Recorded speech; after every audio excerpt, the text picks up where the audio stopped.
Nigeria's aviation industry remains a critical driver of economic growth, connecting people, businesses, and countries, while opening opportunities for trade, investment, and national development. The sector acts as a strong catalyst for tourism, job creation, and broader socio-economic advancement, supporting mobility across key economic corridors and strengthening Nigeria's integration into regional and global markets. However, despite its strategic importance, the aviation industry continues to face significant challenges, among them the high cost of air travel. Over time, airfare prices have risen sharply, placing increased pressure on travelers and businesses and raising concerns about affordability, competitiveness, and sustainability within the sector. Industry experts say addressing these cost pressures is essential, as a more efficient and affordable aviation system could unlock even greater economic benefits, stimulate domestic travel, boost trade, and accelerate Nigeria's overall economic growth. This forms the basis of today's conversation as we examine the challenges, opportunities, and the future of Nigeria's aviation sector. And I have joining me an aviation analyst, Wole Shadare, Shadare. He will be joining us and we'll be discussing this. Thank you very much for joining us at this point. Happy New Year, Mr. Shadare. Thank you for having me. Happy New Year. All right. So from your vantage point as an aviation analyst, how would you describe the current state of the global aviation industry? Thank you very much. The global aviation industry shows a lot of promise in 2020. It's going to show a lot of promise in 2026. But it wasn't very rosy in 2025, and we expect to have more challenges. The truth of the matter, if we look at the global statistics, more people are going to take to air travel. So which gives a lot of hope to the aviation industry. But if you look at it domestically, why international travel is going to be on the upward trajectory, the domestic air travel is declining, and it really gives a lot of worries to the aviation industry. And airlines and government need to work up so that gains we are going to see in the global international travel brought to the domestic travel. But we know aviation is a reflection of the economy, is a reflection of the society. 2025 was very good, like I said, for international travel, but also good for domestic travel. Because if you look at the statistics released by Federal Air Force Authority of Nigeria just last week, it shows clearly that international travel is rising by over 2 million, while the domestic travel is declining by almost the same number. So that shows a lot of work needs to be. Also look at the challenges that domestic airlines are having. Talked about multiple taxation, you talked about infrastructure, you talked about lack of equipment to really look at it. It's not, like I said, people very rosy for them, because the Nigerian aviation industry has the highest number of grounded aircraft in the whole world. So that points to a lot of issues that we're going to see.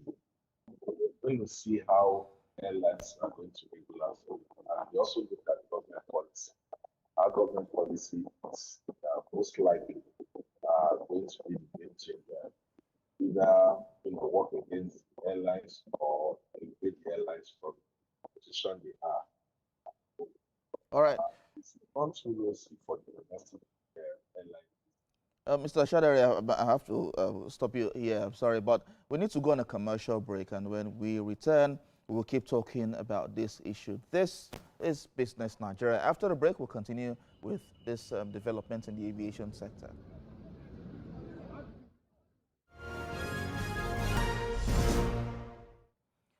You're watching Business Nigeria. Of course, we are talking about developments in the aviation industry, especially looking forward to 2026. Now, Mr. Shadare, airfares have risen significantly in recent years. What are the main global factors driving its trend?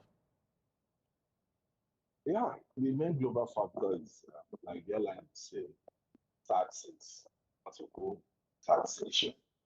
Uh, if you look at the report of last year, or 2 years ago, the International Air Transport Association, IATA, was not happy with the situation uh, in Nigeria or in Africa. Let me put it that way, because when it comes to taxes and charges, Africa and Nigeria has the highest what we call duplication of taxes. But again, if you look at it, you ask yourself, what are these taxes? Our airports are said to be, Lagos and Abuja are said to be one of the most expensive in the world for international travel. Then, but if you also come to domestic, these are, affected fares in the way that people are complaining. Uh, Last year, we had airfares domestically now, because I want to relate it to what we had domestically. And airfares went as high as over 300%. And this is highly, or what people describe as very, very exploitative. Then we have the regulator that we believe that the regulator would have looked into this,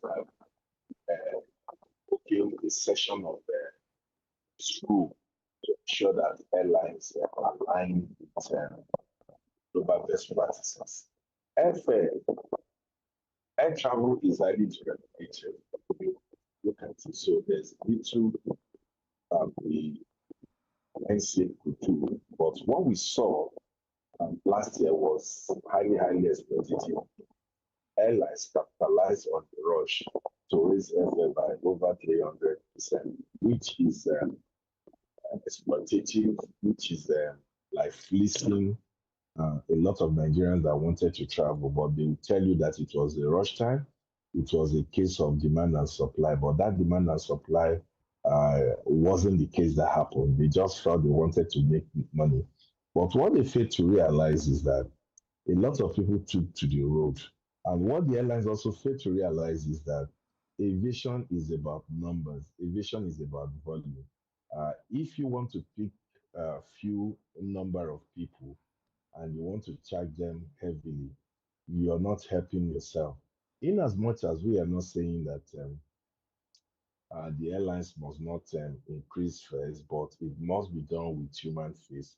So what we had last year was a kind of conundrum that eventually uh, passenger reacted by going by road or by cutting down on their trips, and this is telling on the airlines, and that is exactly what I said earlier, that the domestic passenger traffic is declining seriously because the aviation in Nigeria or elsewhere is the function of the economy. How many people can afford 300 or 400, 500? At a point, it rose to 700,000 one way. So, what it means is that the domestic air travel of 1 hour is more expensive than 6 hours trip from Lagos to, for instance, London. So it doesn't really make sense. And that is why a lot of people are telling the NCA to look into this thing so that passengers will not be fleeced of their hard earned money. But the airlines will also tell you that they have a lot of issues they are contending with. They will talk of aviation fuel, but aviation fuel has been very, very stable in the last 2 years, and even the exchange rate has also been stable. Then they talk about charges. If you look at a ticket of what the airline charged, when they break it down, you find out that these airlines have no justification for what they did because the taxes have remained the same over the years. It hasn't gone up. On what basis are you increasing your fares by 300% and 350%, which is to many people is a very callous thing for them to have done. And that is why we need a regulatory agency, regulatory body, that we begin to protect the interest of passengers. Yes, the NCA is trying, but we believe that the NCA should do more to protect the interests of the passenger and not the airlines alone. I Okay. quite agree that aviation is very, very expensive. I believe that airline business is very, very expensive, but we need to look at it and we need to look at it with, they need to apply human face with some of these things they do. The airlines are having issues, I agree. They don't have in-house maintenance facility. They had to ferry their aircraft overseas, which costs a lot of money. Because Nigeria was blacklisted until recently, when the Minister of Aviation and Aerospace Development, Mr. Festus Keyamo, worked tirelessly to ensure that Nigeria was removed from the blacklist. So, from next year, it's quite possible for us to begin to see the gains of what the minister or what the government did. But it might take a little while, maybe 2 years before we begin to see those All gains. right. All right. So you talked about policy and regulations. Now, what policy and regulatory interventions could help stabilize or reduce airfares without hurting airline viability? Yes, you know what the NCA needs to do is to call the airline. The NCA has the power before airlines can even increase fare, they need to fight their fares with the regulatory body. The regulatory body will look at it.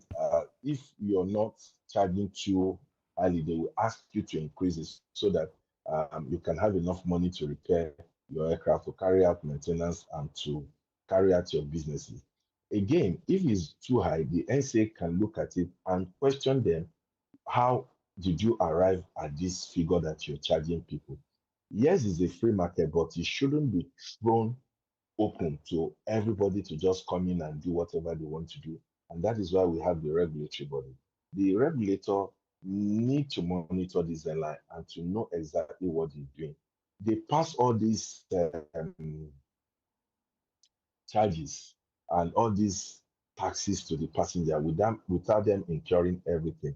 If you look at the fare breakdown of 300 or 400,000 naira one way, you'll find out that almost 300,000 naira goes to the airline.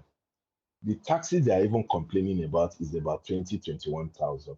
Then they load the first surcharge in a way that this first surcharge still goes to them. So passengers are paying twice. They are paying the airline fare and they are also paying for the fuel. So where does this leave the passengers? So, but passengers, the market will always react. The market, your pocket will always tell you what you need to do. So we are also using this opportunity to tell the federal government to fix some of our most of our highways. I know work is going on that and major parts of the country, but they need to speed it up. If the roads are very good, from Lagos to Asaba, people can put their vehicles on the road under 5 6 hours in Asaba or Benin. Yes, and we also talk about kidnapping, insecurity on the road. I traveled to Anambra two few days ago, and I didn't see any cause Hmm. for concern. Yeah, even though I know that these things happen, but most of the time they are blown out of proportion by the Mm. media. So government needs to do that. The regulatory body also need to look at the activities of the airline, and that is why I'm so excited. Just yesterday, the NCA said they are going to fine airlines heavily Yes. who have decided Mm. to see passengers as not too important. You go to the airport, you want to take a flight to Abuja, they delay you for 8 hours, 7 hours. It shouldn't be done. All right. Yes, I agree that some of these things are not from the airline. We Mm-hmm. also have infrastructure problem, but some of these problems are also the fault of the airline. So they need to look at All their right. own procedures. They need to look at their own processing to Okay. make sure that they do not take passengers for a ride. All right. Aviation analyst Wole Shadare, thank you so much for talking to us on this development. Thank you.